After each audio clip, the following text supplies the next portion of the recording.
Well, I'm happy to chat today because I haven't seen her in like 9 months with our guest today. She is an author, she's a voice actor, she is on the planning team for Voiceover Atlanta. If you've ever been to VOA, you know our guest today, Jessica Mathison. Jess, it's really great to see what's left of you. It's good to you see you. you are a shadow of the last person I saw 9 months ago. The Pacific Northwest VO Summit is a brand new conference, and it's being put together by none other than you. So tell us about this brand new voiceover conference, what it's all about, when it is. Give us all the good stuff. Okay, cool. So the conference is going to be at Skamania Lodge in Stevenson, Washington, which is just outside of Portland, Oregon, in kind of my neck of the woods. It'll be in June of 2026, so 24th through the 27th. And the idea behind the conference was just that there was not really anything in the Pacific Northwest going on conference wise. The closest thing is in LA, and then there's other conferences where everybody kind of has to travel east if you're over here on this side of the US or in Canada, if you don't want to travel over. And Yeah, so it's something that I had actually had on my mind for a number of years, but prior to COVID. And then COVID kind of shut the world down. I ended up working with Anna and JMC on VO Atlanta, and I talked to them about it, and they were like, let's hatch this View Atlanta baby, first, and see where we go from there." And I ended up, chatting with them again and saying, "Hey, listen, I still want to do this thing, but I'm working with you, so I don't want to be out of line. And is it okay?" And they said, "Yeah, that's fine." What have you learned from VO Atlanta that you can apply to make the experience better for anybody that's going to be attending the Pacific Northwest VO Summit? Um, Gosh, I mean, there's a lot of stuff that's, I don't know, learning about the VO industry specifically has been helpful. Like, so I've been an event planner since, I don't know, the early 2000s. And so I've just done it kind of locally, and it's been like, corporate events, business events, personal events, that kind of thing. But it's different industries. And so learning the voiceover industry and seeing a different side of it other than just being the voice actor there, and seeing it from that perspective has been a really cool thing to learn, and being able to see kind of how people react to things that you do, or things that they're interested in having available to them, or things that I don't care as much about, that sort of thing. Sort of, I guess in marketing terms, it would be like buyer behavior, I Right, guess. right, right. Yeah. So this is over a weekend, and the thing that I think is really cool about this one is it's not in a hotel conference ballroom, and nothing wrong with that, you understand. But this is actually tell us about is it Squanami? Did I get that Scamania. right? Skamania. Scamani. Yeah, you You were close, know, Paul. Not even in the neighborhood, Paul. Skamania. Tell us about Skamania Lodge and the setting that the conference is going to be in. Oh, it's so gorgeous. I mean, shameless plug, if you go to the VO Summit Pacific Northwest, VOSummitPNW.com, if you go to the website, we've got a video that their production team actually put together of the location, and it's gorgeous. It's on the on the gorge, the Columbia Gorge, and you're surrounded by mountains and trees and waterfalls and rivers and things. It's beautiful. I love the Pacific Northwest. I mean, I I'm didn't in. I didn't choose to live here. I ended up being, moved over here when I was 16, but I chose to stay because I love it. And so, yeah, it's just this resort is, like I said, it's about 40 minutes from the Portland airport, and it's next to Multnomah Falls, and it's a huge acreage that they have. They have your kind of lodging, and they have things to do as well. So they do definitely have the hotel ballroom where you can have a meeting. Spoiler alert, that's where we're going to be. But we're at a resort. But like there's things to do, like there's spa, there's pools, there's zip lining, there's golf, there's disc golf, fling golf. Have you ever played fling golf? I've never played fling golf. Fling golf apparently was something that started on Shark Tank, and it is the most fun. Like, so you have what looks sort of like a golf club, but it has the inside sort of hollowed out, I've and seen that. you fling it toward, the hole, and then there's really no rules. It's like just get it in the hole and score your points.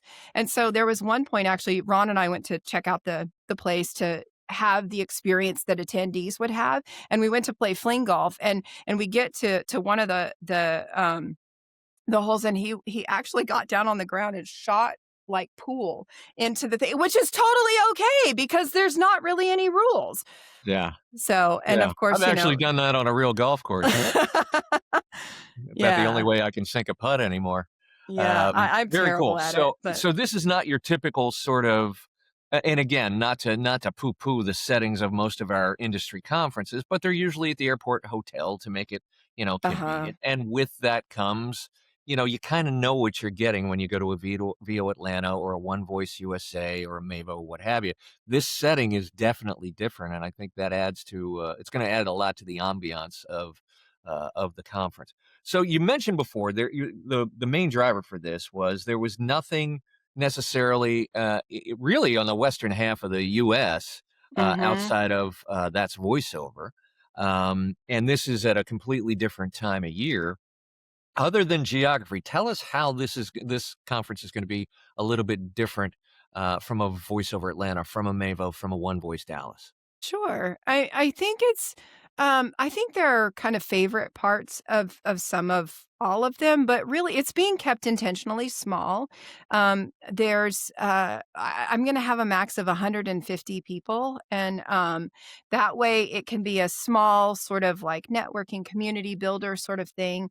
Um, so there's that, and then also instead of having multiple sessions and you have to kind of choose which session, everybody's going to be in the same room having the same session at the same time so that they don't have to feel like they're missing something.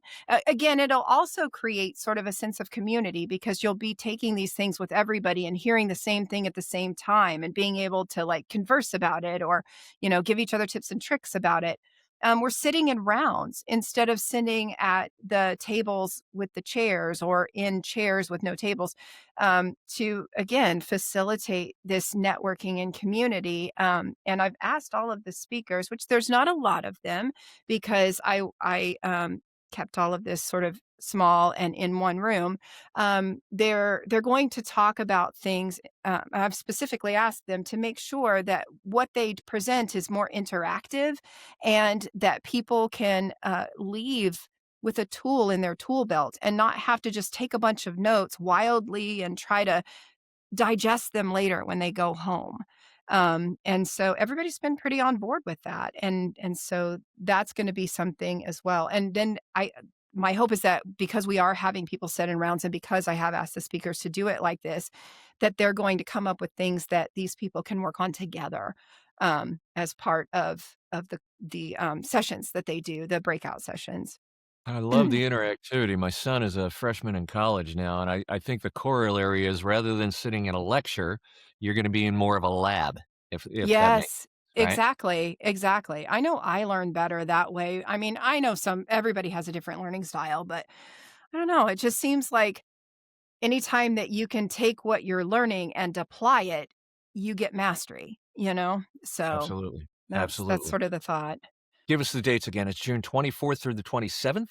Yes. So it's actually running a Wednesday through a Saturday rather than a Thursday through a Sunday. So something else that I tried to do, although the folks tell you what they want. And I originally had this idea based on some things that people had talked to me about that it was going to be an all inclusive sort of thing so that people could just pay their money and they don't have to think about anything when they get there, except for like if they want extra stuff like massages or they want to go zip lining or play fling golf, they can, but like your basic needs are going to be met with this ticket that you purchase.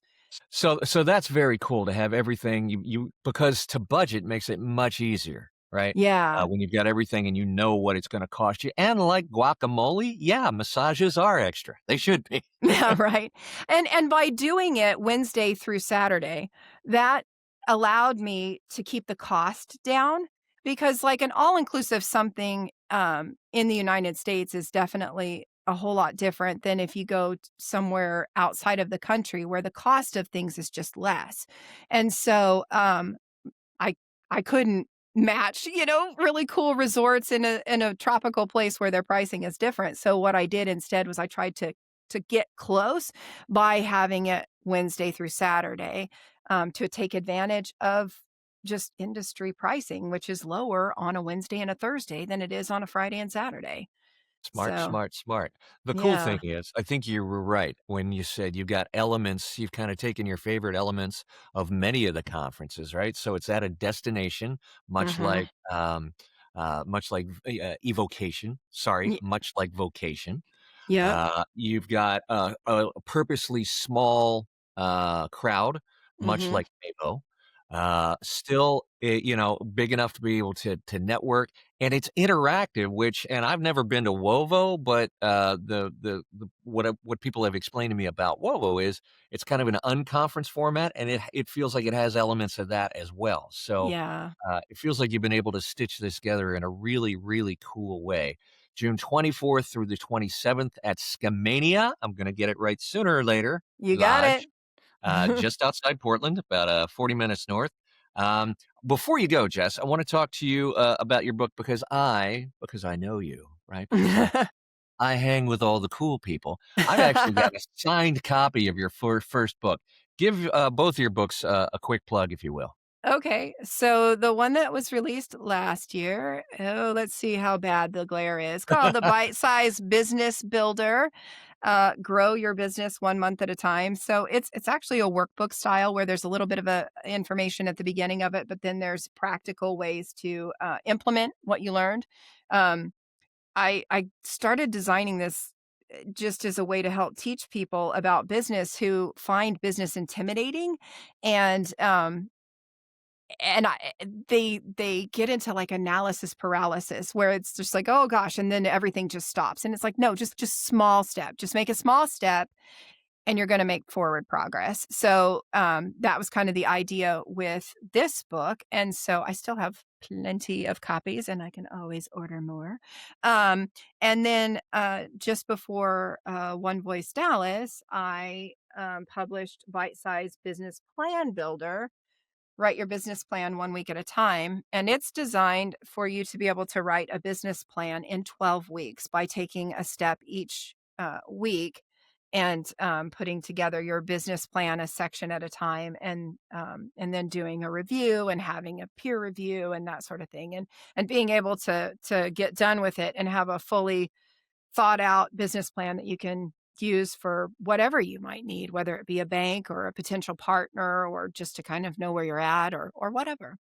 And I love the bite-size approach, especially for the business plan, because I think too many folks overwhelm themselves by saying, I'm going to sit down, I'm going to bang this all out on a Saturday or over a weekend.